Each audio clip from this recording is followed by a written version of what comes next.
Fala galera, estamos aqui hoje com o primeiro vídeo do teu login, com um tema maravilhoso. É assim que fala com as pessoas, sem terno de barba. É assim, ó. Eu vos saúdo com a paz do Senhor. Tudo bem, meus amados irmãos? É assim que se faz.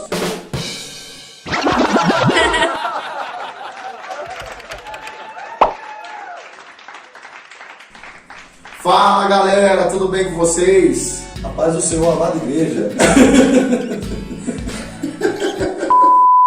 Então, meu nome é Diego. Eu sou o Sérgio, pastor da Igreja Batista Peniel em Osasco. Estamos aqui hoje para falar de um tema muito pertinente para os nossos dias. Usos e costumes versus a sã doutrina. O que seria a sã doutrina e o que seriam os usos e costumes? A sã doutrina é um termo médico que está ligado a um ensino livre de corrupção, livre de enfermidade. Logo, a sã doutrina é um ensino totalmente bíblico. Enquanto os usos e costumes ele já vem da natureza humana. Ou seja, ele pode mudar de país para país e de época para época, de idade para idade. Ele, diferente da sã doutrina, que ele está na Bíblia e ela é imutável, ele pode ser flexível. A diferença entre a doutrina, sã doutrina e os usos e costumes é que a sã doutrina ela é atemporal e independe da localidade, ela é transcultural. Então, independente do ambiente onde você está ou do tempo em que você vive, a sã doutrina continua a mesma. Por quê? Porque a sã doutrina é a palavra de Deus voltada para o bem-estar do ser humano, como ele vai viver uma vida santa e voltar o seu coração para o Senhor. Enquanto os usos e costumes, eles não. Mas existe um lado bom no uso e costumes. Por exemplo, todos nós temos os usos e costumes. Às vezes na sua casa existe uma regra que na minha não tem. Às vezes você tem um gosto que o meu não tem. Então hoje também é muito comum algumas pessoas abominarem qualquer tipo de uso e costumes, rejeitando assim, os tradicionais, as primeiras igrejas aqui no Brasil. Também nós temos uma dificuldade hoje também quando nós usamos os usos e costumes e colocamos como se fosse uma doutrina bíblica. E é sobre isso que nós vamos entrar um pouquinho mais a fundo. Enquanto a doutrina bíblica não tem a ver necessariamente com usos e costumes, e uma coisa não tem a ver com a outra. Exato. Alguns exemplos são bem do nosso cotidiano. Por exemplo, algumas igrejas desconsideram o homem com barba. Outros, a ausência de terno no púlpito. Enquanto que em outros países, a ausência de barba seria considerada como se fosse um menino, não um homem. Isso varia de região para região. E que mostra ali que os usos e costumes são totalmente falhos, por vir de uma natureza humana. Outro exemplo que nós podemos dar é uma igreja específica que não autoriza a mulher orar sem usar um véu na cabeça, como se fosse uma doutrina bíblica, quando na verdade isso nada mais é do que um uso e um costume. Nós vamos entrar mais a fundo. O que nós precisamos ter em mente e bem focado no nosso coração é que os usos e costumes eles são importantes desde que não se torne uma regra universal.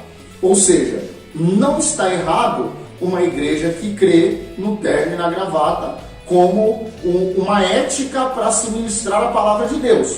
Mas não pode fazer com que aquele que não usa o terno e a gravata se torne um desrespeitoso quando se trata da palavra de Deus, como se o terno e a gravata fosse um símbolo de respeito à palavra de Deus. Isso também não vale da pessoa querer subir, por exemplo, ao púlpito sem camisa, por exemplo, de bermuda.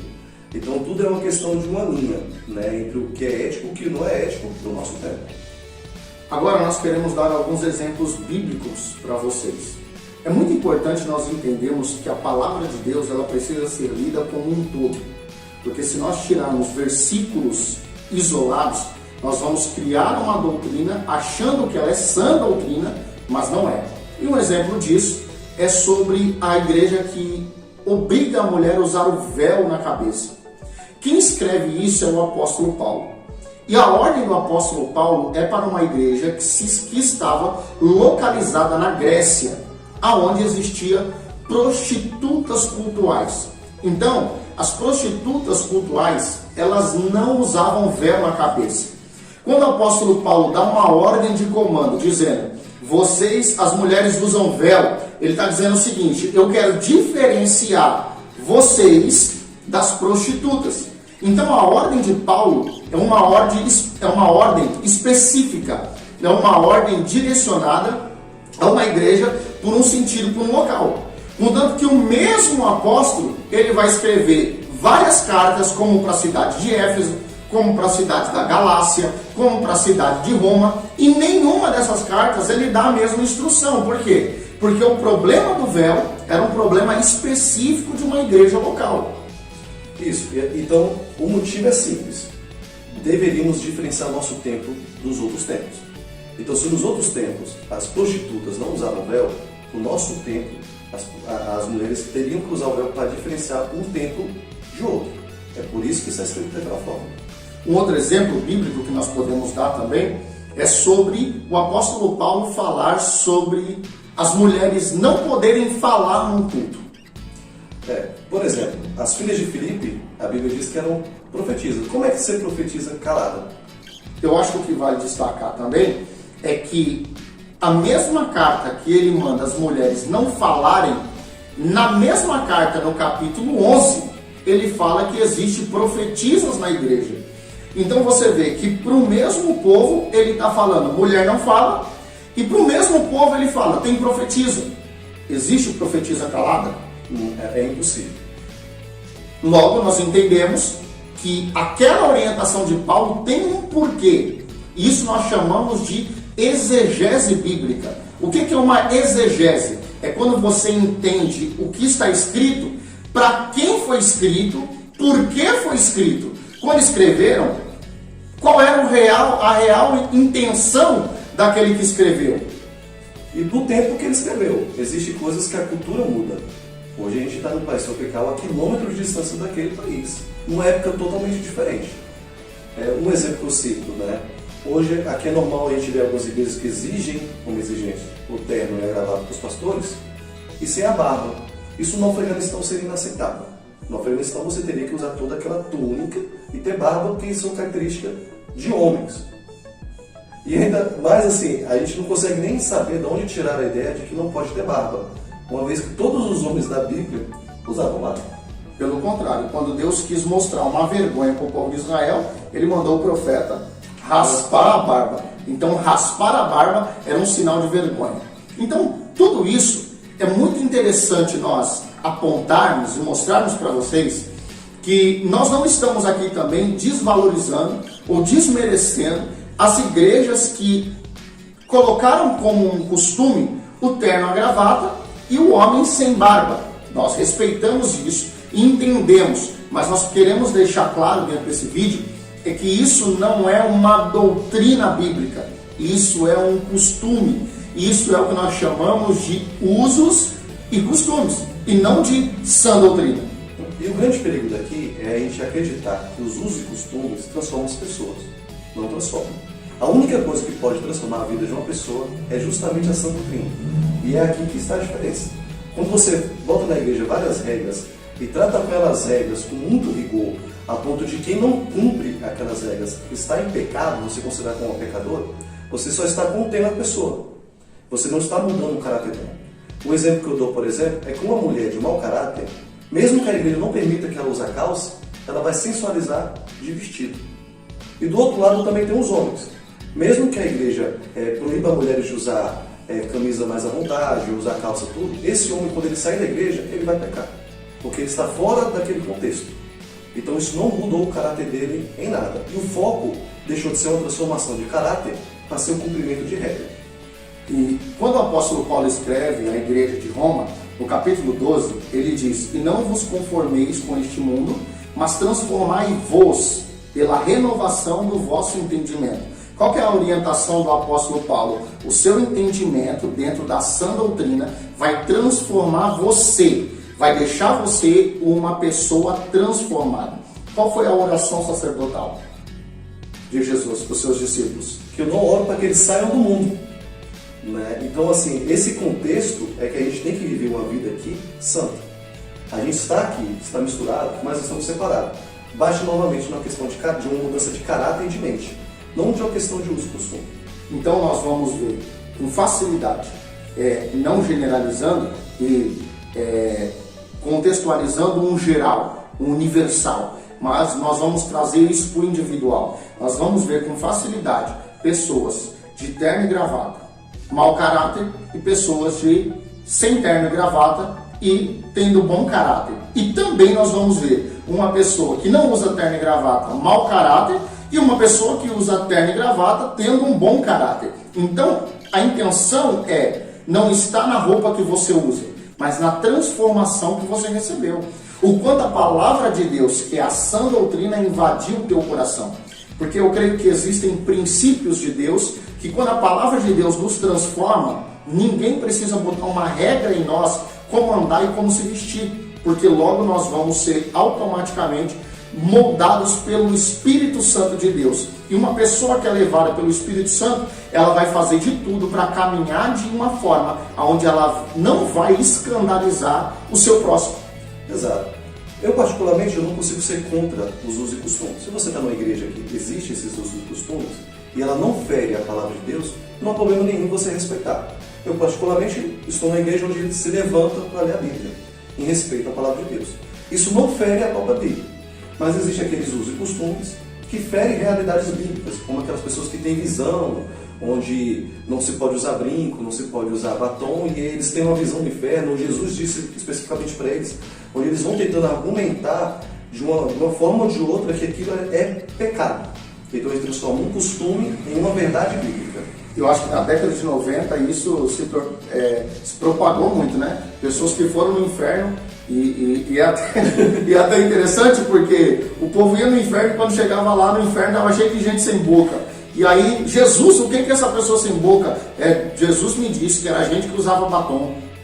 Jesus, que é isso? Gente sem ponta de dedo no inferno. Isso é gente que usava esmalte. Então isso não passa de uma religiosidade querendo forçar as pessoas a viver um uso e costume, querendo nisso aí colocar Jesus no meio. E isso aí nós vamos ter uma dificuldade muito grande, porque isso fere a palavra de Deus. E a sã doutrina é a palavra de Deus. De Gênesis a Apocalipse, a palavra de Deus ela vai se contextualizar, trazendo uma clareza a respeito de como nós devemos viver.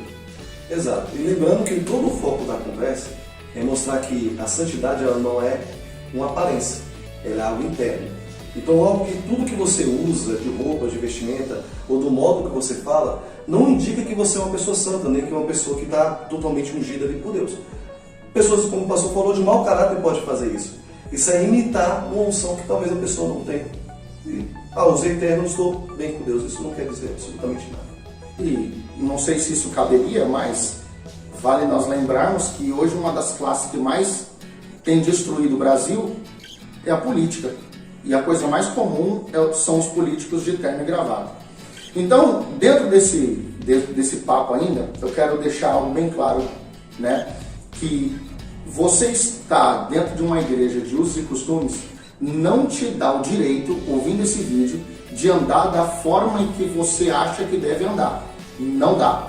Se você está numa igreja que tem usos e costumes, como por exemplo esse que nós temos, de barba, de terno, de gravata, você precisa obedecer os costumes que a igreja estabeleceu, como uma doutrina que eles devem andar. Então é muito importante você entender que a partir do momento que dentro de você se abrir o entendimento, você se levantar contra a liderança dessa igreja, você não vai andar do jeito que eles andam, aí você se torna uma pessoa errada. Então você precisa entender que o local onde você está, ele tem uma regra. E essa regra ela precisa ser seguida. Seja ela de terno e gravata, seja ela de barba ou não. Se você está num ambiente onde tem esse costume, respeite ele. Não passe por cima da sua autoridade e nem por cima da liderança que está estabelecida por Deus ali. Isso não é nada banal. Por exemplo, as empresas hoje, algumas empresas exigem um tipo de roupa e outras não. É simples, por exemplo, você que é advogado, para você frequentar, você tem que estar, o lugar você tem que estar de terno e tudo. E outras empresas só uniformam uma camiseta, bola, alguma coisa do tipo. Isso não torna a igreja errada, se ela tem usos e costumes. O que a gente quer focar é que o que não se pode ter de uso e costume é quando ele se torna em nível de realidade bíblica, ou seja, quando o meu costume e o meu uso tem o mesmo peso da palavra de Deus. Ao inverso disso, Você que veio de uma igreja tradicional, você hoje está numa igreja que não é mais tão tradicional assim, você não pode considerar os seus irmãos como sendo menos santos que você, pelo jeito que eles falam, pelo jeito que eles se vestem ou pela liturgia do culto. Por exemplo, em algumas igrejas mais modernas, as luzes estão apagadas, tanto na hora do louvor como na hora da palavra. Outras estão apagadas só na hora do louvor. Outras igrejas têm um fundo preto. E as igrejas tradicionais, elas olham para essas igrejas e consideram pessoas totalmente sem respeito ao Senhor. Mas, aonde uma luz ou uma parede vai revelar o respeito que eu tenho com Deus. Então é muito importante nós entendermos que tanto para um lado quanto para o outro, nós precisamos entender o local que nós estamos e entender que a igreja é de Jesus e não é nossa. Exatamente isso. A nossa cultura hoje, parece que todo mundo tem a sua própria opinião e todo mundo vai correndo contra isso. Quando alguém da tradicional, ele está na igreja pentecostal, ele tende a analisar tudo pelo seu costume. Entendendo o começo da nossa conversa, nós precisamos entender que todo ser humano ele é um indivíduo. Se ele é um indivíduo, ele tem uma personalidade, ele é uma pessoa. E a intenção da sã doutrina de Deus é trabalhar na nossa vida dentro da personalidade que nós temos, dentro da pessoa que nós somos. Deus te escolheu e Deus me escolheu do jeito que nós somos. Dito isto, a sã doutrina, ela vai além das nossas diferenças. Por que nós estamos dizendo isso? Hoje existem pessoas que assumem um personagem por causa do lugar onde ela está. Pessoas que quando conversam com você, conversam de uma forma normal, natural. Quando ela vai pregar, ela muda a voz. Isso não é necessário, porque Deus te escolheu do jeito que você é e Ele não vai mudar a sua personalidade, quem você é como pessoa, vai mudar o seu caráter, vai mudar as suas atitudes pecaminosas, vai transformar você em imagem de Jesus, mas você não precisa arrumar um personagem para servir ao Senhor. Exatamente, e entendendo também a questão cultural, como a gente vem falando desde o começo. As igrejas que são tradicionais aqui, elas podem ser tradicionais da África, mas o costume vai ser totalmente diferente. O culto africano é um culto mais alegre, um culto mais de danças e comunhões, e isso é respeitoso na cultura deles. Enquanto para algumas igrejas aqui se torna desrespeitoso. Logo, de novo, os usos e costumes não sendo regra bíblica. Qual o nosso objetivo com isso? Que você entenda que você serve a Deus da forma que você é. Se você tem um costume, eu sou uma pessoa que eu tenho o hábito de aumentar a minha voz, normal, quando eu estou conversando, logo eu aumento a minha voz. Quando eu prego, isso é comum para mim. Então eu estou falando, uma hora de empolgação, eu altero a minha voz, eu aumento. Mas isso faz parte da minha personalidade. Estranho seria eu não ser uma pessoa, eu ser uma pessoa calma o tempo inteiro, mas parecido com o Diego que é mais calmo. E na hora de pregar, ele começar a gritar igual um maluco. Gente, isso está errado. Por quê? Porque você está assumindo um personagem do qual você não é. Então nós precisamos entender que a sã doutrina vai além das nossas diferenças.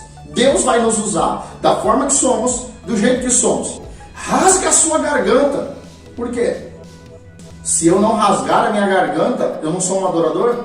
Se eu não rasgar a minha garganta, quer dizer que eu não estou servindo a Deus da forma correta? Será que aquele que gritou glória a Deus é mais adorador do que aquele que disse glória a Deus sem gritar? Então nós precisamos entender que costume não tem a ver com a doutrina bíblica. Exato. E todo uso e costume nasce de uma boa intenção. A gente não está falando que a pessoa tem uma má intenção. A intenção é ótima. Mas vamos para o começo dos usos e costumes, por exemplo, da igreja protestante. A igreja católica entendeu que uma Bíblia sagrada, que um livro tão poderoso, que era a palavra de Deus, não poderia ser manobrado por qualquer pessoa. Então ela criou um uso e costume que somente padres poderiam ler a Bíblia. E para piorar a situação, pela boa intenção dela, a nossa palavra, o nosso idioma é muito falho, nossas palavras são chulas. Então não poderíamos ler a Bíblia na nossa língua, teríamos que ler a Bíblia em latim. E ela acabou criando uma distância entre a palavra de Deus e as outras pessoas, ninguém entendia nada. Então, por isso que foi necessário a vinda da igreja protestante. A primeira coisa que a igreja protestante, a primeira igreja protestante fez, foi quebrar os costumes. Lutero, quando ele foi iluminado por Deus, ele escreveu as suas 95 teses, grudou nas igrejas, na Alemanha, e logo ele traduziu a Bíblia para que todas as pessoas daquele país pudessem ter acesso à palavra de Deus. E outro uso e costume que ele acabou tirando assim que ele fundou a igreja protestante foi que os padres não poderiam se casar. Isso era um uso e costume, porque a igreja entendia que isso ali chamaria atenção, ocuparia todo o tempo, ocuparia a mente, dividiria a mente daqueles que estão liderando a igreja. Novamente, o uso e costume. O que não pode é se virar uma doutrina. Quem não quer casar para dedicar a sua vida para o Senhor, ele não está errado. Mas ele também não pode obrigar todo mundo a ser solteiro porque ele resolveu ser solteiro. Porque o apóstolo Paulo diz, olha, era bom que vocês ficassem igual eu, sozinhos. Mas se vocês não conseguem, então se casem. O que ele está dizendo? Se você quiser casar, você casa. Se você não quiser casar, você não casa. O que nós não podemos? Formar uma doutrina. Então eu que casei, eu tenho que obrigar todo mundo a casar. Não posso. Isso é costume. Isso é uso e costume. Isso é individual. Não é a palavra de Deus. Exato. Lembrando que o modelo da nossa vida tem que ser Cristo, não eu. Como o pastor citou agora há pouco, as pessoas tendem a copiar aquela pessoa que ela considera mais santa. Então, assim, se o meu pastor prega de um jeito, gritando tudo, quando eu subir lá, eu vou gritar também, que é para ter a mesma unção que ele. E aí você vê vários pastores da mesma denominação, um imitando o outro, imitando uma falsa unção. Isso não significa que ele mudou o seu caráter. Nós precisamos entender que isso tem matado a fé de muitas pessoas na história da igreja. Eu lembro que quando eu me converti, todos os jovens da minha idade, eles pregavam gritando, porque era a referência dos grandes nomes dos pregadores da nossa época. E eu me sentia fora da casinha, e eu pensava comigo, eu não quero pregar, eu nunca vou pregar, porque eu não consigo falar gritando e rodando igual eles, porque eles gritavam e rodavam, e não tenho nada contra quem faz isso, mas isso não quer dizer que precisava, esse não é meu jeito, eu não tenho o hábito de gritar e rodar, eu tenho o hábito de entonar a minha voz, mas quando eu via que aquilo era uma regra que todo mundo fazia, eu pensava, se eu não faço igual, eu não estou pronto para ser um pregador. Quando na verdade, Deus tinha me escolhido dentro da minha personalidade, dentro da minha pessoa, e é assim que Deus tem me levado até os dias de hoje. Do meu jeito, sendo quem eu sou. Exato. E aí, nesse meio termo, surgem pessoas que eles afirmam ter uma autoridade que não tem. Pessoas que apontam a outra, falam, eu não gosto da vaidade, eu não gosto que as mulheres se maquiam, eu não gosto de tudo. Então você que está se maquiando, você vai para o inferno. Então começa a vir uma autoridade que nunca foi dada à pessoa. O padrão não começa a ser mais a Bíblia. O padrão seja o que eu gosto. O que eu gosto, o que eu faço, e isso é o certo, independente da palavra de Deus. Então, às vezes, quando nós queremos manter um padrão, tirando a personalidade que nós temos, nós impedimos que outras pessoas que não têm a coragem de fazer o que alguns fazem, sirvam ao Senhor da forma que Ele é. E achem que Deus não pode usar elas da forma que elas são. Falando baixo, falando alto, gritando, não gritando, tranquilo ou mais explosivo. Deus vai usar você dentro da sua personalidade, desde que o seu caráter seja o caráter de Cristo. E é isso, gente. Aos tradicionais que estão assistindo o vídeo, continuem tradicionais. Deus tem usado vocês poderosamente durante anos espalhando o Evangelho pelo Brasil. Aos que estão chegando agora com uma igreja mais moderna e estão alcançando várias vidas para Cristo, amém. Continue dessa forma. Não estamos falando sobre usos e costumes para você de repente se rebelar. Não, a gente só está mostrando a diferença de algo bíblico e algo que é um costume seu, daquela cultura, da sua cidade, do seu estado, da sua idade, e que isso não pode ser o mesmo peso bíblico. Queremos dizer que amamos vocês, seja você histórico, seja você tradicional, seja você pentecostal, nós amamos vocês. Que Deus abençoe. O nosso objetivo é trazer uma clareza. A paz do Senhor a todos. Graça e paz.